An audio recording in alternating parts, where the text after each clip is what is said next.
Bookaholics, it's Isabel and welcome to another video. So today I'm going to be doing my June wrap up. I cannot believe it's almost July. It's June 30th right now, so tomorrow is July 1st, which is Canada Day, but I honestly can't believe that it's already going to be July already. This year is going by really, really fast. But let's talk about the books, movies, and TV shows I watched this week, and I'm going to give a little update on my life at the end of this video as well. So let's just get right into it. This month I was in a bit of a reading slump. If you want to go check out my reading vlog I put up just a couple days ago, I pretty much take you along as I try to get on my reading slump. I didn't really read anything the first half of the month, so I really needed to do a reading vlog to kind of get me out of it. So it did, and I ended up reading 4 books this month. So let's just get into those first. The first book I read this month was Noteworthy by Riley Rudgate. I really enjoyed this book. As I kind of say in my vlog, it's a really fun book. I've been saying it's kind of like a combination of the movie She's the Man and Pitch Perfect. It follows a girl who is in this school where they really cater to like musical theater, singing, instrument playing, and all that kind of stuff. And she has a very unique voice that is deeper than usual for girls, and she just can't seem to find a part in musical theater in any musicals or plays. So she feels like she might have to be taken out of school because her parents can't quite afford it. So she dresses up as a guy and enters the all-male a cappella group. And it's really fun. What I really liked that Riley Rudgate did was she actually created her own kind of music for this book. What I really liked was kind of the commentary on gender. The main character is kind of figuring out that she is bisexual, and she kind of experiments a little bit with a girl and a guy as well. Bisexuality is kind of secondary to the story. It's not really the main story or anything. It just kind of, that is what some of the issues she has to deal with at the beginning of the book. But it doesn't really go into it so much. So if you are going into this expecting like a lot of commentary on bisexuality, it doesn't really go into it, but it does comment on specifically gender. Because she's dressing up as a guy, she kind of notes how as she's dressing more as a guy and hanging out with the a cappella group, that's kind of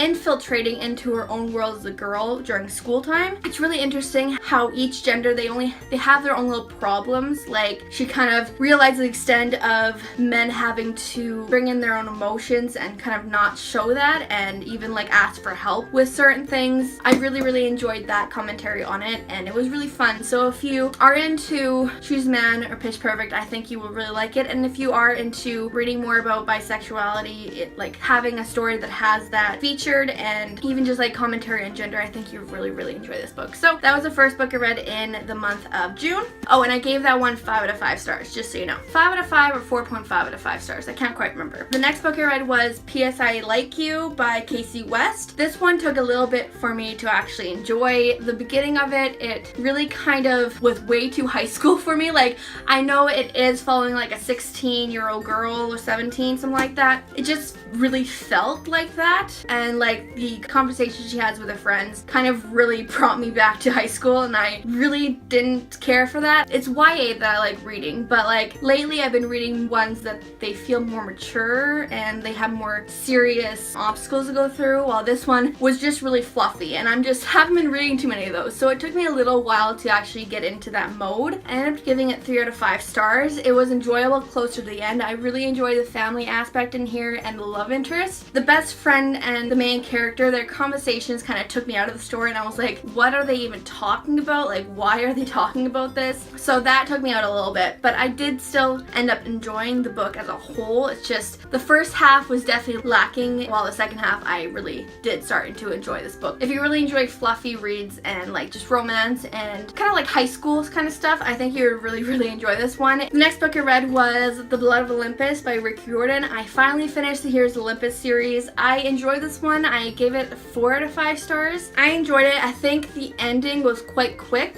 It didn't quite capture some of the things I wanted. Like, there's one character who I really wanted to see how he would converse with this other character and like why he acted the way he did, and it went way too quick. It didn't conclude as in the way that I wanted it to. Like, it was just like, hey, this is what happened, and like that was it. Like, that was pretty much it, and I didn't really care for that. And some of the other ones, they were really quick as well. Like, it was just like tied up into a little bow way too quickly, I felt like. Like, usually I gave these books 4.5 or higher, but this one got a 4 out of 5 just because that ending really just concluded too much and just didn't quite hit me the same way. So I still enjoyed it. I still enjoyed this series as a whole. It's just this ending wasn't the best for me. The last book I read this month was To All the Boys I Loved Before by Jenny Han. This is the second time I read this book. With the trailer coming out and the movie coming out in August, I really wanted to read this and kind of get the feels again. I really enjoyed it again. When I originally read this, I think I gave it 5 stars, but now I gave it 4 stars. I still really enjoyed it, but after all the other books I've read, I can see that this wasn't quite the 5 stars that I originally thought it was. And this one, it follows Lara Jean, who writes letters to the crushes she has, and those letters somehow get out and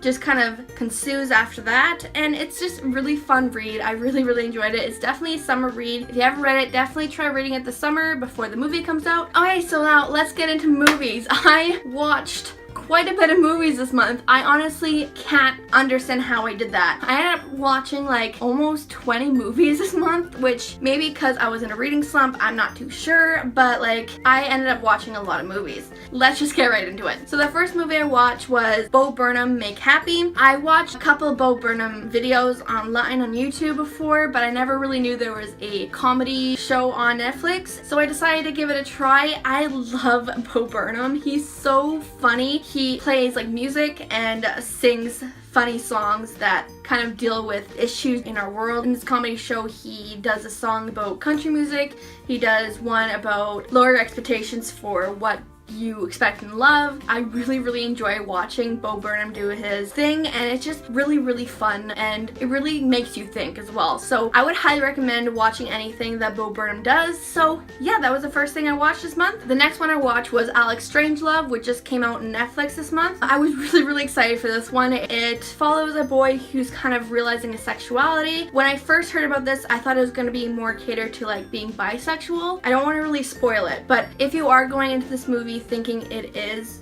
gonna be a boy who's bisexual, you will be disappointed. I was disappointed in that because I thought it was gonna be him figuring out that he liked boys and girls, but wasn't quite there. Also, if you're expecting another movie like Love, Simon, you will also be a little disappointed. I still did enjoy this movie. It was fun, it was enjoyable, but it didn't quite hit the same marks I thought it was going to be when I first heard about this movie. Pretty much it follows a boy named Alex, true love I think, and he is currently dating a girl and they are thinking of having sex for the first time, and he doesn't quite feel ready for it, and he ends up meeting this boy at a party and new feelings come cropping up, and it just follows from there. And I think I was expecting too much from it. I don't know, I was expecting a certain movie and it just didn't quite hit that certain thing that I was expecting. So yeah, but that was the second movie I watched this month. The next movie I watched, which should come as no surprise, was Love, Simon. I've talked about this one too much, so I'm not going to even talk about it, but just know that I did watch this movie again. The next movie I watched was About a Boy. This one is based on a book. I never read the book, but I have watched this movie, and I did watch a series that had a couple seasons come out for it. It pretty much follows a bachelor who is kind of living off his father's fame of making this Christmas song, and so he doesn't really do anything. He just kind of dates, and he ends up meeting this boy from next door and kind of creates a relationship. Not that kind of relationship. It just, he kind of develops a father-son kind of relationship with him, that's better, and kind of figures out kind of not what he wants to do in his life, but like gives him more purpose, I guess. And it's a really good movie. It's really touching, and like it does deal with the depression. It does deal with the boy is very protective of his mother, but his mother can't quite take care of him. Alright, so my camera lost space, so that's what happened today because my other video, my book haul took too much space. I think I was talking about a boy when it went off, and I think I said all I had to say, so we're just gonna go on. Next movie I watched was Easy A with Emma Stone.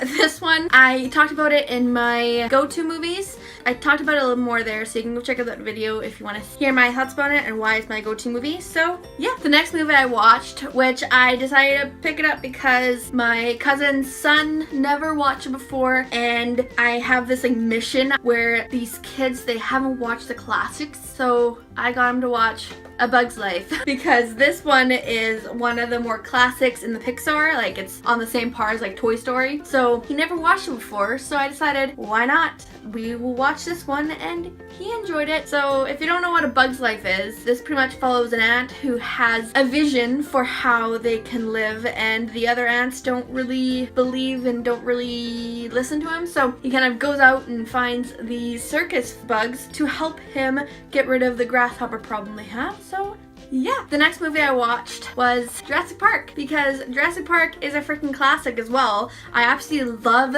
this movie, and I felt like watching this. I also actually watched Jurassic World right after this because you just have to, because Jurassic World 2 came out and I want to watch it, so I decided to give these two a rewatch because these are my favorites of the franchise. The next movie I watched was I Can Only Imagine. This one was a surprise. My sister had it on her iMovie thing that we watched on my Apple TV, and it was a surprise. I wasn't all that into watching it just because it is a Christian movie. I'm not really the biggest fan of Christian movies, but it's not necessarily that. It's actually follows the guy who wrote I Can Only Imagine, the song. I can only imagine what it would feel like. That song.